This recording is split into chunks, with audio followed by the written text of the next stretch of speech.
Hello বন্ধুরা, তো প্রতিদিনের মতো আজকেও আমি চলে এসেছি আমার লাঞ্চ থালি নিয়ে। তো আজকে সোমবারের লাঞ্চে রয়েছে আমার গরম গরম ভাতের সাথে কাগজি লেবু, কাঁচা লঙ্কা, তার সাথে রয়েছে ডিম সেদ্ধ। তো আজকে গরম গরম ডিম সেদ্ধ নিয়ে নিয়েছি, আর ডিমের মধ্যে হালকা করে গোলমরিচ আর বিট নুন দিয়েছি। তার সাথে করেছি গরম গরম বেগুন ভাজা। তো গোল বেগুন ভাজা করেছি, তো কিন্তু এটা ভেঙে গেছে, ভাবছি এটা পরে সাজিয়ে দেব।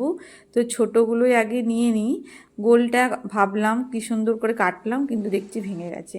তো যাই হোক, বেগুন ভাজা নিয়ে নিলাম, এরপর আলু ভাজা নিয়ে নিলাম, আর লঙ্কা ভাজা দিয়ে আলু সেদ্ধ। তো আলু ভাজাটা সকালে জলখাবারের বেঁচে গেছিলো, সেটাই নিয়ে নিলাম। আর পেঁপে দিয়ে মসুরির ডাল করেছি, তার সাথে রয়েছে টমেটো সেদ্ধ।